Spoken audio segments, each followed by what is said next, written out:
Hello दोस्तों, आज की कहानी है एक थी वैश्या भाग 68। चौधरी रघुवंश सिंह, वो वैश्या इस घर की बहू कभी नहीं बन सकती। चौधरी रतन सिंह, सुमन वैश्या नहीं है, वह एक इज्जतदार लड़की है। यह बात मैंने आपको हजारों बार बता दी, क्या आपको मेरी बात समझ नहीं आती? चौधरी रघुवंश सिंह, लोमड़ी अगर बकरी की खाल पहन ले तो फिर भी लोमड़ी ही रहती है, बकरी नहीं बन जाती। ऐसी एक वैश्या हमेशा वैश्या ही रहती है, इज्जतदार नहीं बन सकती। उसने तुम्हारी दौलत देखकर, तुम्हारा रुतबा देखकर, तुम्हारी ईमानदारी का मुखट पहने हुए है। वह तुमसे नहीं, तुम्हारी दौलत से मोहब्बत करती है।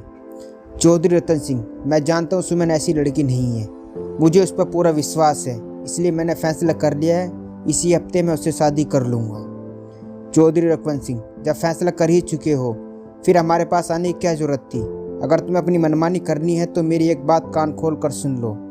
अगर तुमने उस चरित्रहीन लड़की से शादी की तो मैं तुम्हें अपनी जायदाद से बेदखल कर दूंगा।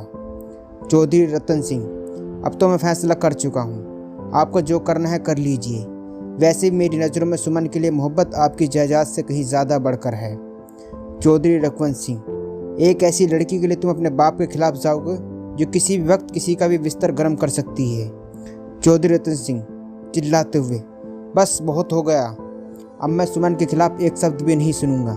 नहीं चाहिए मुझे आपकी जायदाद, नहीं चाहिए आपका यह आलीशान महल। जा रहा हूँ यह सब छोड़कर मैं। यह कहकर वो वहाँ से जाने लगता है। निशा वहाँ खड़ी सारी बातें सुन रही थी। रोते हुए रतन सिंह को गले लग जाती है और कहती है, भैया मैं आपको कहीं नहीं जाने दूंगी, आप मुझे इस तरह छोड़कर नहीं जा सकते।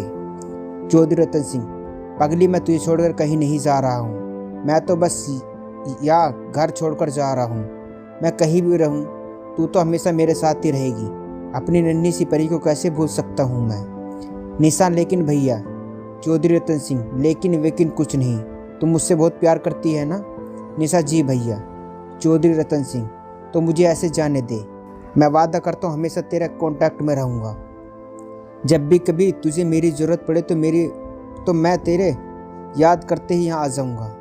चौधरी रघुवंश सिंह, यह तो मुमकिन नहीं है बरखुरदार, क्योंकि तुम यह हवेली अपनी मर्जी से छोड़कर जा रहे हो। यहाँ से जाने के बाद तुम इस हवेली में कदम भी नहीं रख सकते। तुम्हारे सारे अकाउंट ब्लॉक कर दिए जाएंगे, 1 रुपया भी नहीं बचेगा तुम्हारी जेब में। मैं अपना नाम तुम्हारे नाम के आगे से हटा लूँगा तो कोई तुम्हारा सहारा नहीं देगा, क्योंकि मेरे बिना तुम्हारा कोई अस्तित्व नहीं है। चौधरी रतन सिंह, आपको जो करना है आप कर लीजिए। बहुत अच्छा किया आपने कि मुझे मेरी औकात याद दिला दी। हटा दीजिए अपना नाम मेरे नाम के आगे से, मैं भी देखता हूँ कि मेरा अपना भी कोई अस्तित्व है या नहीं। यह कहकर चौधरी रतन सिंह वहाँ से चला जाता है।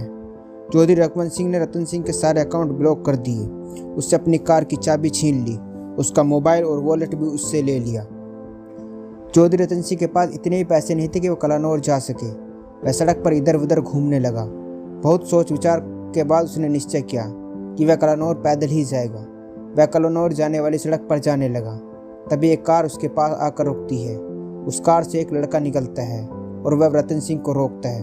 रतन सिंह, रेयांश तू लंदन से कब आया?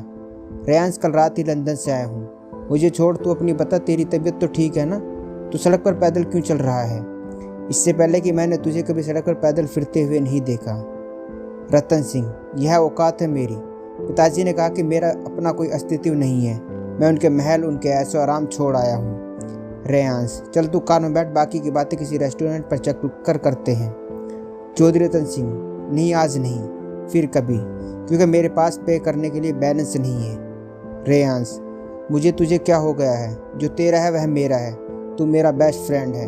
तूने आज तक मुझे एहसास नहीं होने दिया कि मैं तुझसे कम हूँ। आज अगर मैं एक कंपनी का मालिक हूँ तो उसके पीछे तेरा ही हाथ है, क्योंकि मेरी एजुकेशन में तूने मेरा साथ दिया था, यह मैं जानता हूँ।